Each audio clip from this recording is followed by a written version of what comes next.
Welcome back to Go Fraser Valley from the picturesque Rotary Trail in Chilliwack. Now, when you visit a community, oftentimes tourist attractions are single-site locations. Except when you visit the District of Hope, you might just find yourself walking or riding all over town.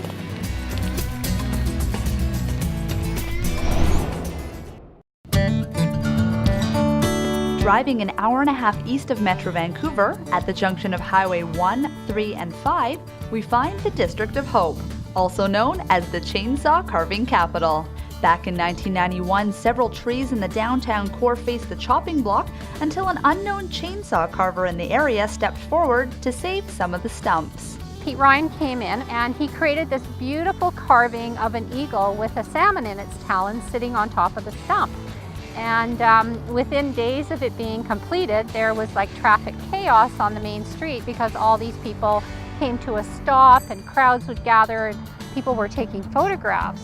So Hope being a tourism destination area, we thought, wow, here's an opportunity. The community went ahead and had the local chainsaw carver sculpt out some other statues and scatter them throughout the district's downtown. Every year we have a map that comes out and it locates where all the carvings are and it gives what the carvings are called, so what they depict.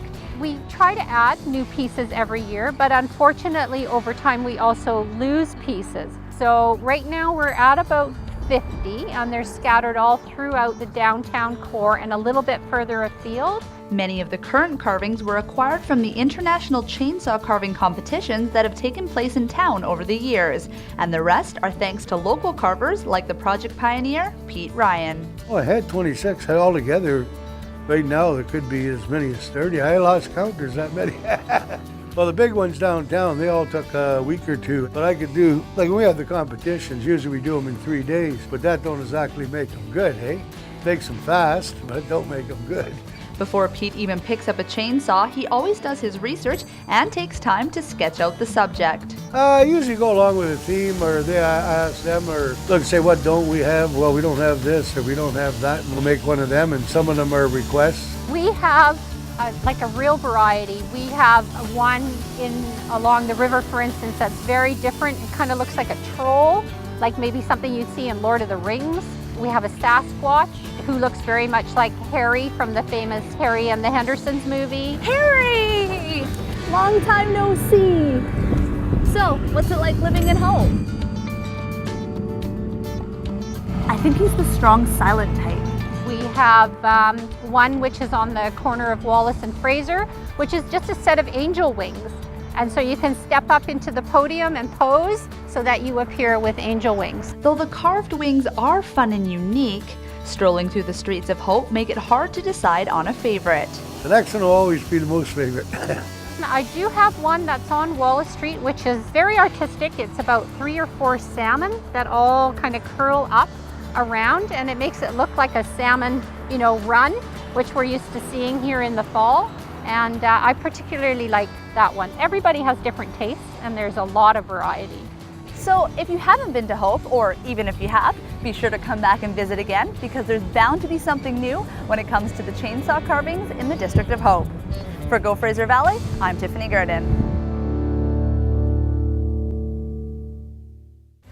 Now, although there are many websites that mention the chainsaw carvings in Hope, there isn't one that lists them all.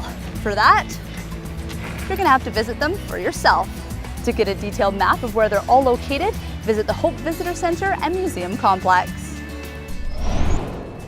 So there's 15.5 kilometers of Rotary Trail, not to mention the new arm of the Peach Creek Trail, which is perfect for walking, running, cycling. So come on, get out and enjoy the beauty in our very own backyard. And while you're out there, you have your cell phone, right? Take some pictures. You can share the beauty with us, and you can let us know how far you went. You can connect with us on Facebook, you can tweet us on Twitter, or you can even email us off of our website. And while you're on our website, check out some past shows of Go, as well as previews to some of our other shows. So as you send us those photos, I think I'm gonna take a few more before I call it a day. And we'll see you next time on Go Fraser Valley.